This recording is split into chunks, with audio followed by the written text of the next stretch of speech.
What's going on, guys? My name is Eldeniro and welcome to episode 106, I think we're now at, of my FIFA 15 career mode with Manchester United. We start this episode off with some Premier League action away from home against Aston Villa, who once again are actually riding high in the league in 4th place after just 12 games. They were in a similar position last season, I seem to recall, when we went there with Leicester. Expecting it to be a tough game, I think we narrowly escaped with the victory in that game, but Villa are a strange team that we have a strange sort of history with, or at least we did when we were at Leicester. There were some seasons where they'd beat us twice and then some seasons where we'd beat them twice. It was never really either or. Like, they're very strange in that regard.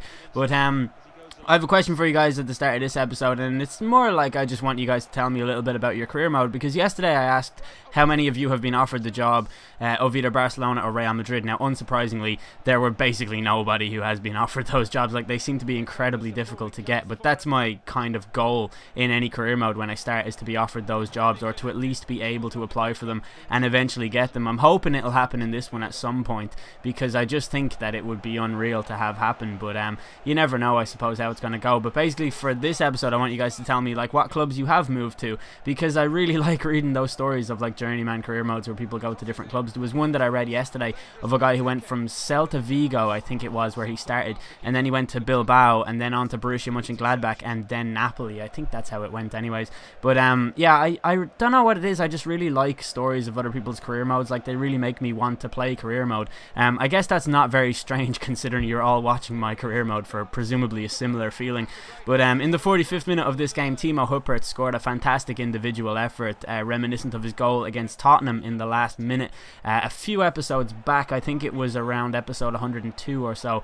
But I really like his ability to do that. He's fantastic with dribbling. And in the 77th minute, Villalba's shot went out for a corner kick, having been saved by the goalkeeper. But the corner kick led to a break for Aston Villa, where Alexander Tonev picked the ball up in an advanced position, and he really shouldn't have been able to deliver this ball across to the dangerous Benteke, as Martin Tyler always calls him, who bared down on goal ahead of Big Romana, used his pace to get past him easily, and his fantastic finishing ability to level the game for Villa in the final 10 minutes of the game. Then we entered the dying embers of the game with Villa coming forward, and we were trying to launch a counter-attack from their attack, but Benteke's header went just over the bar, and it was a little bit scary because Villa had played very well in this game. But the ball gets played into Hector Villalba in the 90th minute, who takes on the Aston Villa defender, gets into a great position to shoot, but sadly sees his shot crash off the post and be cleared away by the Villa defence for the game to end in a 1-1 draw, which is kind of a shame because we have some very good momentum in the league at the moment, which I was trying to build upon. Sadly, it wasn't to be in this instance, but what are you going to do? We've got more games coming up anyways, and we're so far ahead in the league at the moment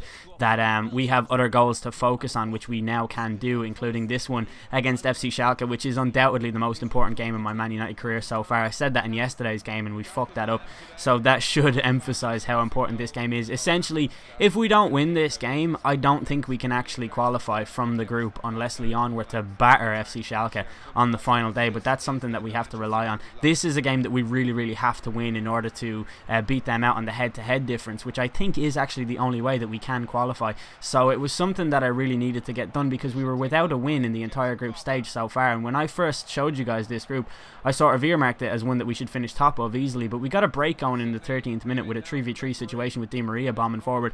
But unfortunately for us, the referee actually pulled the play back due to the injury sustained by Kevin Prince Boateng, and that was just in the 13th minute. Now, he came off the pitch and Lewis Holtby came on to replace him, but it was quite annoying to see a good goal scoring opportunity like that taken away from us, and Schalke used that to build upon, getting Huntelaar and Holtby involved in the play, in the build-up play. I think Huntelaar actually got an injury in the opening game, but Holtby's header went just wide of the post in the 24th minute. He almost made an immediate impact on the game, but in the 45th minute, Schalke came forward once again with Julian Draxler's header having to be saved by De Gea. Now, I think it was going wide, but the keeper wasn't to know that. Then we come into the second half where we realised like we really needed to do something in the game. I changed my formation ever so slightly into a more attacking one, and Villalba came forward playing the ball through to Di Maria, who wasn't anticipating the pass, but he found Alberto Jordan, who almost gave us the lead, but for the goalkeeper scooping it clear and the defender remaining incredibly calm. Then we enter the final 10 minutes of the game, and as you can see, we went with ultra counter-attacking at this point, with Andre Schürrle picking the ball up inside the centre circle,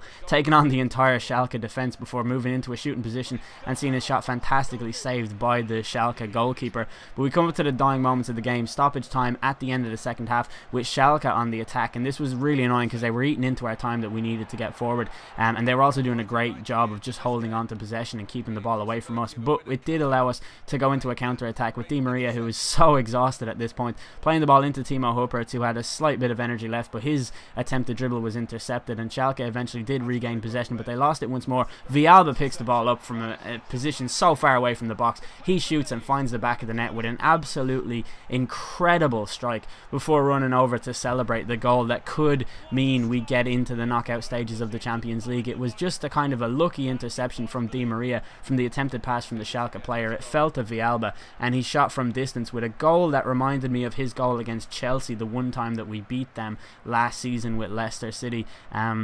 I think it was the first time we'd ever beaten them in the league, I'm not too sure, but thankfully for us, we actually did manage to escape Schalke with a very narrow victory at that point, leaving the group table looking like this. We are ahead, obviously with worse goal difference than Schalke, but the head-to-head record is actually in effect in this game, which is something I was a little bit unsure about, because EA are very strange with the way that they implement certain tournaments in the game, and it's not always consistent with real life, so I was really hoping that we would be ahead on the head-to-head, and thankfully for us, we are. So there we are on 6 points. A victory against Olympiacos on the final group stage day will see us into the second round of the Champions League, but it will probably be second in the group, which is kind of a shame. We go into our next game anyways, and it's against Crystal Palace in the league, who are actually a very good team to play against. I think they've gone down twice maybe now in this career mode overall, but it gave us an opportunity to rest some players too, because obviously with all due respect to Crystal Palace, they're not really that much of a threat to us, especially at Old Trafford, and we started the game off positively, putting early pressure on Palace, with just 4 minutes gone when we held the ball with every Palace player inside their own half, which does sort of symbolise the effect that our attack and play was having. With Nick Powell on the ball, he plays it into Javier Hernandez, who plays a great ball into Wayne Rooney, who makes a great run as well. I love that kind of intuitive AI when they do that, because it's so difficult sometimes when you play a great ball in and the AI doesn't react to it in the way that they should, but Wayne Rooney did just then, and Hernandez's ball in was really good, and that's a type of play I don't usually do. But as you see here, Herrera actually gets in the 13th minute as well and sees his shot saved, but it was another, like a similar run that just sort of threatens the defence, and it was put out for a throw-in, which was taken by Javier Hernandez, who throws it into Wayne Rooney, who gets round the defender so easily. I think it was Boateng, and then he evades the tackle of Kelly before slotting in calmly for his second goal in the space of 10 minutes.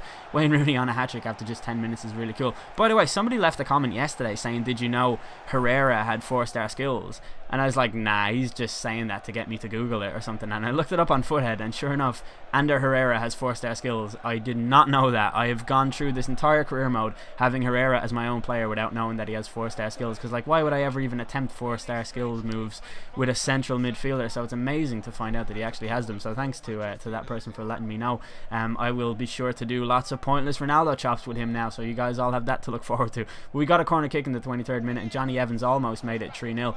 He's proven to be quite a menace from corners actually. He's scored I think 2 headers from corners so far this season, which is decent enough.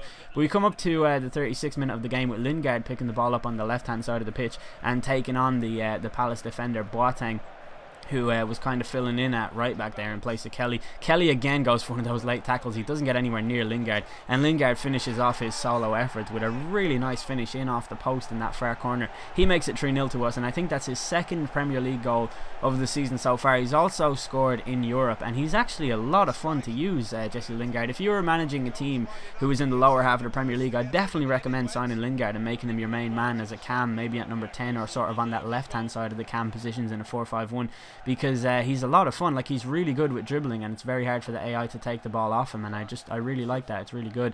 I think it'd be interesting if I signed him for Leicester instead of someone like Gary Gardner, just to see how it would have gone in terms of using him or utilising him as an attacking force. But the ball gets played into Wayne Rooney inside stoppage time at the end of the first half. He's on a hat-trick at this point, and he calmly nets his hat-trick, becoming the first United player, I think, to get a hat-trick since I've been at the club.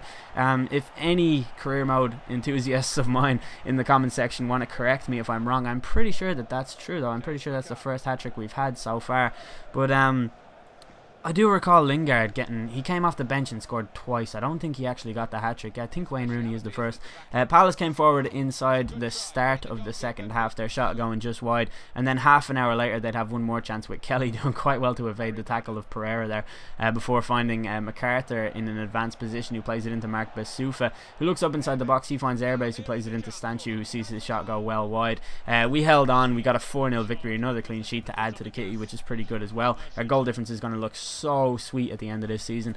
But that is the end of this episode. Hopefully you guys are still enjoying this kind of adventure as we move on to Manchester United, and hopefully another big club at the end of this season if we do indeed get the treble, which I kind of am having bad feelings about at the moment, but we'll see how it works out. In the next episode we'll take on Arsenal in the Capital One Cup. Hopefully you guys are looking forward to that. I've been Eldon Hero, thanks for watching.